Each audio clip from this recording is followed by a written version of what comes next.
আসসালামু আলাইকুম। তো সবাইকে আশা করি সবাই ভালো আছেন। আজকে হচ্ছে চার্ট অফ অ্যাকাউন্টস এর ২য় সিরিজ অনুষ্ঠিত হচ্ছে।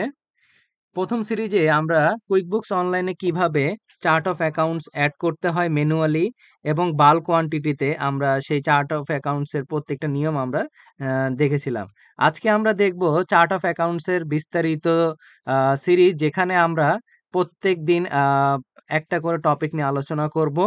আজকে আমাদের মূল টপিক হচ্ছে অ্যাসেটস।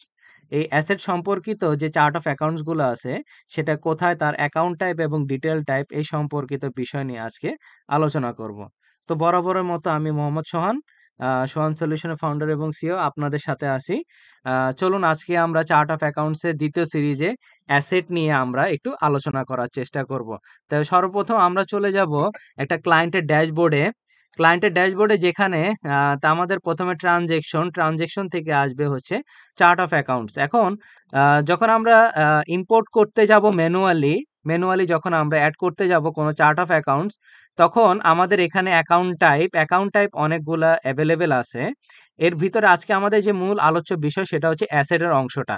এখন ডেপ্টরস যদি আমাদের কোনো অ্যাকাউন্ট অ্যাড করতে হয়, সেটা হচ্ছে ডেপ্টর। যদি আমি ক্লিক করি তাহলে আমার ডিটেল টাইপের মধ্যে শুধুমাত্র ডেপ্টরটাকে এখানে আলাদা করে দেখানো হয়েছে। তারপরে কারেন্ট অ্যাসেটের ভিতরে কি কি ডিটেল টাইপ অ্যাভেলেবেল আছে সেটা আমাদেরকে একটু মনে রাখতে হবে। সব থেকে বেশি যে জিনিসগুলা আমাদের ব্যবহার হয় সেটা হচ্ছে অ্যালাউন্স ফর ব্যাড ডেপ। তারপরে হচ্ছে কোনো যদি প্রোডাক্ট ডেভেলপমেন্ট যদি কস্ট হয় সেটা। তারপরে যদি কোনো ইনভেস্টমেন্ট হয়। তারপরে এমপ্লয়ি যদি কোনো ক্যাশ অ্যাডভান্স নিয়ে নেয়। তারপর লোন টু অফিসার, মানে অফিসারদের কোনো লোন দেওয়া হচ্ছে, বা লোন টু আদার্সদের কোনো লোন দেওয়া হচ্ছে। তারপরে শেয়ার হোল্ডারদের কোনো লোন দেওয়া হচ্ছে, বা অন্যান্য যদি কারেন্ট অ্যাসেট থাকে। এছাড়া প্রিপেইড এক্সপেন্স, মানে অগ্রিম যদি কোনো খরচ থাকে। তারপর রিটেইনস নিয়ে আমি একটা ভিডিও করে রেখেছি আমাদের ইউটিউব চ্যানেলে, আপনারা কাইন্ডলি সেখানে দেখে নেবেন রিটেইনস সম্পর্কিত বিস্তারিত জিনিসটা। তারপর হচ্ছে স্টক, তারপর আনডিপোজিটেড ফান্ড। আমি আরেকটা ভিডিও করে রেখেছিলাম আনডিপোজিটেড ফান্ড এবং ক্যাশ ইন হ্যান্ড এর ভিতরে কনফ্লিক্টটা কি। এই নিয়ে বিস্তারিত জিনিস আমার ফেসবুক পেজে দেওয়া আছে। আপনারা একটু কাইন্ডলি সেখান থেকে দেখে নিবেন। ক্যাশ ইন হ্যান্ড এবং আনডিপোজিটেড ফান্ড আমি আপনাদের ভিডিও মধ্যে আমি ডেসক্রিপশনে সেই লিঙ্কটা আমি দিয়ে দিব। তারপরে হচ্ছে cash at bank in hand, মানে এইখানে অ্যাকাউন্ট টাইপটা হচ্ছে cash at bank and in hand, মানে ২ টা জিনিসকে তারা একত্রে করছে। তাহলে যদি আসেন আমরা ডিটেল টাইপে যাওয়ার চেষ্টা করি, ডিটেল টাইপে ক্যাশ অন হ্যান্ড একটা অ্যাকাউন্ট, যেটা হাতে নগদ আমরা বলি। তারপরে হচ্ছে কারেন্ট অ্যাকাউন্ট থাকতে পারে, কারো সেভিংস অ্যাকাউন্ট থাকতে পারে। তারপরে হচ্ছে মানি মার্কেটের যদি কোনো অ্যাকাউন্ট তাদের থাকে, সেটাও এখানে বিবেচ্য বিষয়। তারপরে হচ্ছে ট্যানজেবল অ্যাসেট ট্যানজেবল অ্যাসেট বা দৃশ্যমান সম্পদ।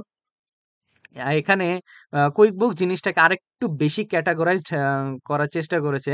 দৃশ্যমান সম্পদের ভিতরে আমরা যেমন বিল্ডিং, ফার্নিচার এবং পিকচার। ফার্নিচার একটা ওয়ার্ড, ফার্নিচার এবং পিকচার আলাদা ওয়ার্ড। ঠিক আছে? এখন ফার্নিচারের ভিতরে কি, কি জিনিস আসে, ফার্নিচার এবং পিকচারের ভিতরে কি, কি জিনিস এভেইলেবল আসে, সেটার জন্য আমি একটা পোস্ট করে রাখছি, যেটা ভিডিও ডেসক্রিপশন দিয়ে দেব। সেখান থেকে আপনারা কাইন্ডলি দেখে নিবেন ফার্নিচার এন্ড পিকচারের ভিতরে তফাৎটা কোথায়। আচ্ছা, তারপরে হচ্ছে এখানে ভেহিকেল, কোনো যদি যন্ত্রপাতি, আসবাবপত্র এই রিলেটেড কোনো জিনিস যদি আসে। তারপর আবার অ্যাকুমুলেটেড অ্যামortization বা অ্যাকুমুলেটেড ডেপ্লিশন। এখন এই জিনিসগুলা কেন এখানে আসছে, অনেকের কাছে প্রশ্ন। অনেকে বলেন যে অ্যাকুমুলেটেড ডেপ্রিসিয়েশন এটা হচ্ছে আমার লায়াবিলিটি। নো, এটা হচ্ছে আমার একটা কন্ট্রা অ্যাসেট। আমরা যখন এখানে ট্যানজিবল অ্যাসেট দিয়ে অ্যাকুমুলেটেড ডেপ্রিসিয়েশন বা অ্যাকুমুলেটেড ডেপ্লিশন বা অ্যাকুমুলেটেড অ্যামortization যখন আমরা মানে আরকি চার্ট অফ অ্যাকাউন্ট ক্রিয়েট করব, দেন এখানে যে ব্যালেন্সটা সেটা কিন্তু কন্ট্রা অ্যাসেট হিসেবেই কিন্তু এখানে ট্রিট হবে। তো এই জিনিসগুলা লায়াবিলিটি না, আমি আবারও বলে দিচ্ছি। অ্যাকুমুলেটেড ডেপ্রিসিয়েশন, অ্যামortization বা ডেপ্রিসিয়েশন যেটাই বলেন না কেন, সেটা হচ্ছে কন্ট্রা অ্যাসেট, যেটা আমার অ্যাসেটের ভ্যালুটাকে কমায় দিবে। তারপরে হচ্ছে নন কারেন্ট অ্যাসেট। এখন নন কারেন্ট অ্যাসেটের ভিতরে আমাদের যে ম্যাক্সিমাম মানে আরকি অদৃশ্যমান সম্পদ, যেটাকে আমরা বলি ইনট্যানজিবল অ্যাসেটের মধ্যে এগুলাই ম্যাক্সিমাম এখানে আসে। যেমন গুডউইল, তারপরে হচ্ছে আপনার কোনো ইনট্যাঞ্জিবল আদার কোনো অ্যাসেট যেরকম কপিরাইট, প্যাটেন্ট, ট্রেডমার্ক এই জিনিসগুলা। তারপরে হচ্ছে আরো কিছু নন কারেন্ট অ্যাসেট আছে যেমন হচ্ছে ইনভেস্টমেন্ট, লাইসেন্স, অর্গানাইজেশনাল কস্ট, তারপর আদার ইনট্যাঞ্জিবল অ্যাসেট, তারপর prepayment and accrued income. Prepayment মানে অগ্রিম যদি কোনো আ কি বলবো? পেমেন্ট করা হয় এবং বকেয়া ইনকাম, তারপর সিকিউরিটি ডিপোজিট এই জিনিসগুলা। তো এখন নন কারেন্ট অ্যাসেট এ কোন জিনিসগুলো আসে? ডেপ্টর, কারেন্ট অ্যাসেট এর ভিতরে যে ক্লাসিফিকেশন আমরা দেখলাম বা ক্যাশ ইন হ্যান্ড বা ক্যাশ এট ব্যাংক এর ভিতরে যে ক্লাসিফিকেশন দেখলাম, এই সবগুলা ব্যতীত বাকি যে অ্যাসেট গুলা বা বাকি যে ক্লাসিফিকেশন গুলা থাকবে সেটা আমরা দেখব হচ্ছে ডিটেইল টাইপের মধ্যে নন কারেন্ট অ্যাসেট এর ভিতরে। তাহলে অ্যাসেটের ভিতরে আমরা জানি হচ্ছে কারেন্ট অ্যাসেট, ফিক্সড অ্যাসেট, তারপর ইনট্যাঞ্জিবল অ্যাসেট এই টাইপের আমরা জানি। বাট কুইক বুকস অ্যাসেট গুলাকে আরেকটু বেশি ক্লাসিফাই করে রাখে।